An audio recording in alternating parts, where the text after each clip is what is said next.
We talk a lot about chemical damage, color, bleach, relaxers, but the most common source of breakage isn't chemical damage at all. It's mechanical damage. And today we're going to unpack it because it's my specialty. I am back! What it do, baby? Mechanical damage is simply the wear and tear from how we handle our hair day to day. Think twisting, combing, drying your hair the wrong way, and styling it the wrong way.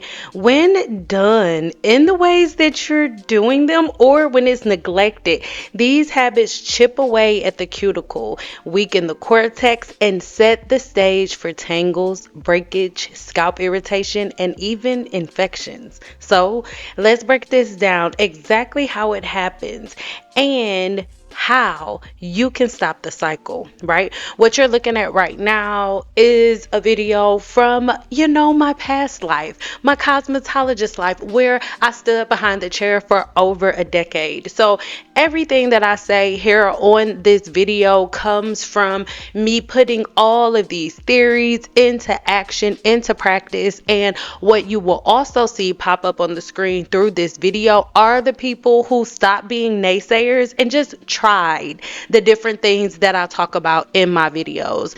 People will rage bait you over the internet, but the reality of it is my way causes you to use less product, less time, and you get less breakage. It's a fact. And you'll see multiple people, their opinions pop up on screen. But the woman that you're looking at right now, this was her very first time sitting in my chair. And this was the day she was breaking free from Team Natural. She had not straightened her hair in a couple of years and was under the impression that her hair was healthy from root to tip. So what you're going to see is what the majority of my clients saw. This is what I did for a living, which is why I am so passionate about and anti Team Natural. But I digress. Let's keep going. Number one, consistent twisting or playing in the hair.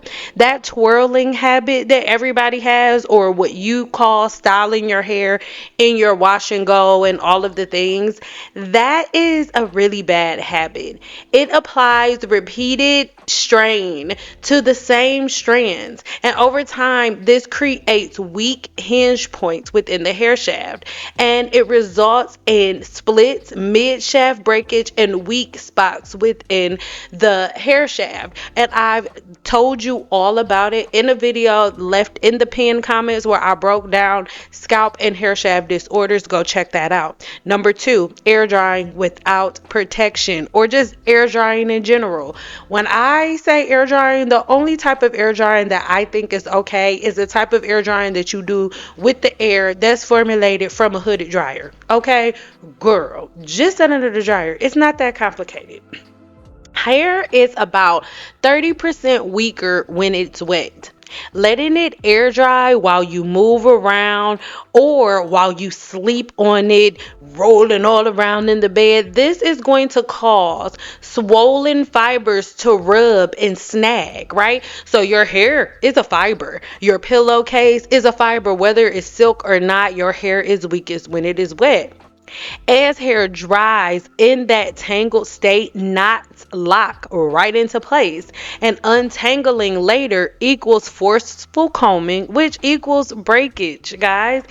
Most of the breakage that you guys see is all self-inflicted. Number three, product overload, especially oils. Heavy oils, pomades, or sticky gels don't just sit pretty. They glue. They literally become glue to your hair shaft. They glue shed hair together. They attract dust and they form clumps in your hair. This makes detangling harder, and aggressive combing causes the snags and the snaps. So when you're detangling your hair with conditioner in the shower and things of that nature, you think that the conditioner is causing slip. No, the conditioner is making it easier for you to rip out your hair. That's why it's so much hair in the brush, and that's why so many women have this same line of demarcation, right? Before we move on to number four, I want you to ask yourself a question. How could all of these different women from all of these different places, mind you, I was in Las Vegas, Nevada, but Vegas is a melting pot and so many people came to see me from other places. So, how could all of these women from all of these different places all have the same exact lines of demarcation? Why? Is because all of you were doing the same practices. All of you are doing the same twists. The mini twist and the mini braids. Y'all, some of y'all think it's new, but it's not new. This video is from at least like 2015, right?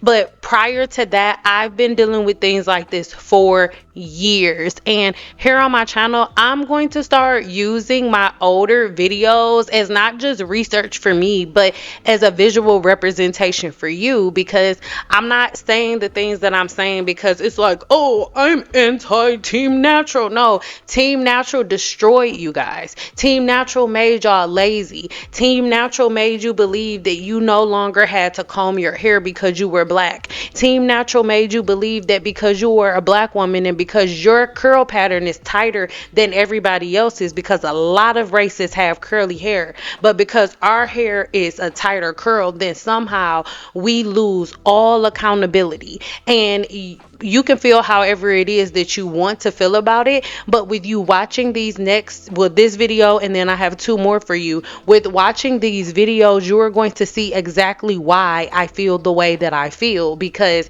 I am the woman that you guys go see after Team Natural's done working. You know, all of your favorite Team Natural people, they all end up going to hairstylists. I'm the hairstylist that they went to. Some of them even asked me to sign NDAs. So these are things that I want you to think about, because the same type of breakage that they have, you have. The same type of scalp infections and follicle disorders that they have, you have. Number four, skipping brushing and skipping combing the hair. Where did that come from? It came from YouTube, because when you go back and you talk to our mothers that had long, beautiful hair, so many of them were like brush 50 times in the morning and 50 times at night. Like, it was a thing. Not combing and brushing your hair was something that got you in trouble. I know it did with my grandmother. We shed 50 to 100 strands of hair a day. If those aren't removed, they weave into your curls and your coils with sebum and the product that you're loading in your hair. So, for that reason, mats form, and when you finally tackle them, all of that tension concentrated on those knots with you putting conditioner in your hair because you believe that's the only way you're supposed to detangle your hair. What's the outcome? Mid shaft breakage and single strand knots, tears and rips, and all types of hair shaft disorders. But where did it come from? It came from your Team Natural practices. It came from the things that you think you were doing that were so much better than going to a hair salon, or so much better than doing your hair the way that professionals did it, right? Just FYI for new people that are here, when I was behind the chair, I had my own product line, sold hair products. Don't do that anymore. So yeah, ignore those and different codes and stuff that pop up. Ignore that, right? But this is the haircut that we ended up giving her so she could begin the process of growing her hair back the healthy way. She got a lecture, she got a PDF, and all of the things, understanding that that was no longer something that she was going to do. Now, next up, we are going to get into combing matted hair with conditioner alone. Now, I'm so glad that this topic came up while this client is here. This is one of my regular clients. I have so many videos of her, and if you want, I'll start adding her videos, like little clips of them, different appointments of hers to each video that I do like this, so you can see. Blow dryers and flat irons do not damage hair. You doing it wrong damages hair. I had somebody comment and say that their instructor told them that if somebody's hair is really, really thick and it won't get straight, to just use oil. Let me tell you something. Your instructor does not know what she's talking about. And some people may say, "Ooh, see, and that's me." No. with cosmetology, and it sucks that it's set up this way, but you can get a cosmetology license, and then you can be a cosmetologist with your license for, and it's different from state to state, but in Nevada it's like 1.5 to 2 years you could be licensed before you are an instructor. So if there are so many instructors that do not know what they're talking about, they couldn't get your hair straight to save their life, and so they're coming in school and teaching you unreasonable techniques. Make sure you go and look at the video in the description box below so you can see what I have to say about flat ironing hair with oil. Her hair is not flat ironed with oil, and I can promise you I am using the same exact products. As you can see, the same blow dryer, the same round brush on her hair as I use on everybody else. Of course, they're all sanitized. I sanitize all of my tools between clients, but still, I'm just saying. Look at her hair and look at the density of her hair. I'm not doing anything extra, but my blowout technique is superb. So it makes it really, really easy for me to get her hair straight enough. Coming really, really soon. Give me some time because I'm putting a lot into it. But there is a new course that I have coming, but it is only for professional cosmetologists, hairstylists, and braiders. Okay, barbers, all of the things. You got to have a license, girl. I'm not teaching people how to do hair that haven't went to school. Okay. So that's coming really, really soon. But I need you to know that you don't have to use a crap load of product in your hair. You visually saw me with your own eyes. That's why I'm using these videos to do some of my educational content around, because it's one thing for me to say it, but it's another thing for me to say it and you can see it at the same time, right? So look at how thick her hair is. I'm taking way smaller sections. But why am I able to silk out her hair? Because it is already properly detangled. She just has a whole lot of hair, but her hair is properly detangled. Combing matted hair with conditioner alone is one of the main causes of mechanical damage, and she knows to never do that. Even though her hair is super thick, she detangles her hair with oil the way that I teach you guys on YouTube. I don't just randomly say things on YouTube to entertain you. I'm saying them because I've lived them, my clients lived them, and inside of my very successful practice that it was hard for me to walk away from as a cosmetologist, these are the patterns and routines that my clients with healthy hair, like the one that you're seeing right now, followed. So I'm telling you what I know. Conditioner helps with slip, but it's not magic. True mats need patience. And if you yank at a matted section, even with conditioner, wet hair snaps easily. Your hair is weakest when it's wet. Plus, the pulling transfers force to the follicle itself, which can cause traction stress on the scalp. So, a lot of y'all don't make these connections. That's why I constantly tell you I'm a holistic practitioner, because I look at all pieces of it. I'm not just looking at, oh, your hair looks like this. What product do you use? No, because a product is only dealing with the hair that's already on your head. We're not talking about what type of tension you're putting on the scalp. So many naturals will say, oh, like, I don't know why, but I've been doing everything right, but my hair is the same length. Well, that is because you are slowing down your hair growth cycle with the practices that you use. You're causing an overgrowth of yeast and bacteria on the scalp, leaving it wet. We all know this. If you leave your clothes, and if you leave your clothes in a washing machine for 2-3 days, it's gonna start stinking. Why? Bacteria is forming. So what do you think is going to happen to your hair, which is also a fiber like the clothes in your washing machine? You have to make it make sense, and you have to look at these things holistically. But if you're closed minded and you're listening to rage baiting content, with rage baiting content, they're focused on getting to your emotions. So if I can get you angry with the person who said something that you're supposed to be thinking about, you're not thinking about anything that that person said. You're not using your brain and trying to look at it in a holistic manner. You're not doing any of those things. You're just offended. You're trying to defend yourself, and you're trying to find fault in what the person said instead of just listening. Okay, so for the people who are still in that position, nobody is in the room with you. It's just me and you, baby girl. Forget who sent you here, baby. It's just me and you, baby. And right now, think about it for real. Like, just really sit and think about it. Why is it that some people it take them 3 4 days to do their hair, 2 days for it to dry, but some people after they learn certain things they could get it done in a couple of minutes. In a couple of minutes, that was a lie. In like an hour tops, right? Why is that? Why is it that there are women that are commenting? You'll see the comment. It either popped up already or is going to pop up with somebody saying, and most of you say this when I say don't oil, don't grease, don't butter the scalp. You're like, okay, well, if I'm not supposed to put oil or grease or butter on it, what am I supposed to put on my scalp when it's dry? If your scalp is dry, your follicles are blocked. Unblock them and the sebum will flow. It is a fact. And we're past the point where sin is like making all of these videos to prove to you. I'm done with that. I'm past that proving stage. When it comes as a scientist, we have a different phase, right?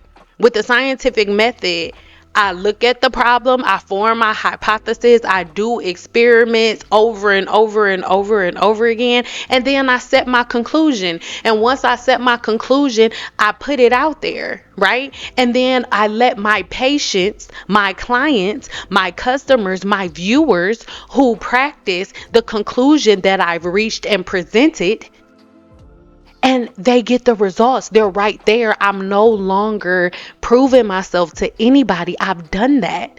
So now, if you don't believe it, it is on you, because this woman's hair is absolutely beautiful. And thus far, the only thing that is on her hair: shampoo, conditioner, leave-in conditioner, heat protected, and a not even a dime size of serum that went on her scalp. And it was on her scalp, Lord, on her hair, and wrapped in a circle. She went under the dryer on cool air for 10 minutes to lock her cuticle down, and then that's it, and that's all.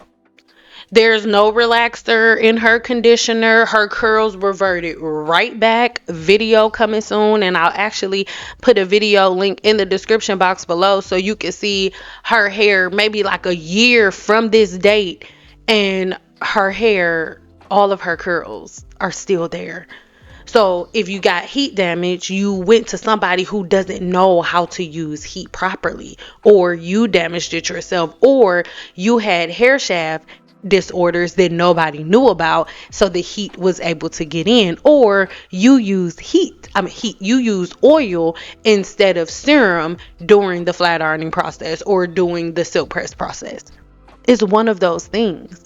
So I need you guys to understand that. And lastly, let me address this because it's in every comment. If you are online and you are searching for a cosmetologist and you book a consultation, and before you book that consultation, you ask this question: do you shampoo hair? And they say no, hang up. Don't even go. Why do we have to have this conversation about us being upset about certain hairstylists not shampooing hair? If you call, they don't shampoo, hang up. It's not the one. Because let me tell you something. I'm not putting my hands in your hair if I haven't shampooed it myself. I'm not touching it. My tools aren't touching it. You're not going to contaminate all of my tools and all of my product, all of my clients and all of that. I'm just not doing it. I don't know what bacteria is present. I don't know any of those things. And if I haven't cleansed it properly myself, I'm not doing it. So if you come across a cosmetologist that is like, oh, I'm going to color your hair, and they're telling you that they're a cosmetologist, hang up the phone. But if they're a braider legally is not allowed to shampoo hair. So there's nothing wrong with that. If they're legally a braider, they're not able to shampoo your hair legally. They'll get a fine and they won't be able to practice braiding legally, at least in the state of Nevada. I can't speak for other places, but those are things that I really want you to think about. So number 6 is going to be protein overload mistaken for aloe vera. Now, there has been somebody on YouTube, many people on YouTube, and we will not get there. If you know, you already know. I don't care. You guys think that aloe in your hair is a replacement for a conditioner. Aloe in your hair is one of the worst things you can do, especially for low porosity hair. Why? Aloe is made, it's literally a protein treatment. Aloe is pure protein. You don't believe me? Go look at the key constituents of aloe. Aloe vera is amazing. Don't get me wrong, I love it. Drinking aloe vera juice, adding aloe vera to your smoothies and stuff like that. Oh my God, yes, but in your hair, no. Why? Because it is made of almost every single protein that your hair is made of. So it is too much for the hair. Aloe vera does not belong in the hair. And then I'll see people like, oh yeah, don't put it on the hair, put it on the scalp. Oh my God, is this the Twilight Zone? Hey, do y'all know that hair, it comes out of the follicle? So if you putting it on your scalp, you putting it on the hair still, because the hair is anchored in at the follicle. So if you put it on the root, it's actually worse than you putting it on the end of the hair shaft, because if you just put it on your ends, then it's just gonna break your ends. But if you put it on your roots, it's gonna break the root. You okay, okay. So I just okay. So those are the things that I really, really want you to think about when it comes to aloe vera. Please just use regular conditioner. Please, I'm begging you. Don't do that. It is so exhausting and it doesn't make sense. And then if we're leaving protective styles in way too long, your protective styles are no longer protective when your hair is holding on to the weight of the braids. When you first get your hair braided, the hair is wrapped around the braids. They're both at the same level and things of that nature. But when you just keep braids in and you just let them sit there for months and months and months and months, your hair is protecting the hair extensions. The hair extensions are not protecting your hair. It's not a thing. So those are things that I really, really want you to look into. And we need to know your rough towels or pillowcases in the hair salon. We have microfiber towels. We don't use the same towels that you use at home. They're microfiber towels, so they're not rough. Your tight elastic or metal clips, that's a whole lot. Fine tooth combs on curls, one of the worst things you can do. Jewelry, your nails that snag strands. Girl, you need to make sure your nails are not like all funky and able to cut on your hair. Wind, helmets or hats, rubbing the fibers, your wigs, and all of the things, right? We'll dive even deeper into mechanical damage in my next video if that's something that you guys want to do. But I really need you to see the nuance of the things that most women are into. I understand. Like, I guess there are a bunch of dusty cosmetologists out there. I truly wouldn't know. I've been, when you do hair and you doing 12, 13, 14 people a day, the last thing you care about is other cosmetologists and what they're doing. Cosmetology isn't like that. We're not all in each other's faces. When y'all say, can you refer me to anybody? I'm not being mean. I really don't have personal relationships with other cosmetologists. Not that we beefed out with each other. Girl, we be working, getting our money. We don't be trying to go to breakfast and lunch every day. It's just not a thing. At least not now, so that's something that I want you guys to think about. But when it comes to hair care, when it comes to straightening the hair, when it comes to heat damage and all of these different things, it's so hard as a cosmetologist to really stay in love with your job. And this comment put it perfectly. She said, I just want to say thank you for pushing your message so strong. It becomes so frustrating trying to make clients understand all of the damage that they are causing to their hair. It has become a full-time job trying to explain and convince them to stop using oil as a moisturizer, all while trying to do their hair at the same time. It got so bad, I had to write an ebook for them. I get so frustrated because they want healthy hair and I want them to have it, but there's more people telling them to make blue magic concoctions than there are people telling them to cleanse their scalp and moisturize. Thank you so much for your content. I send them straight to your videos now. You are very good at explaining this topic. Also, That man's videos make me cringe. Me too, girl. So these are the things that I really, really want us to think about, because I know that so many times everybody's like, oh, all hairstylists suck, all cosmetologists suck. The ones that you guys are going to suck. So we have to figure out, A, what is happening that's causing you guys to find crappy hairstylists.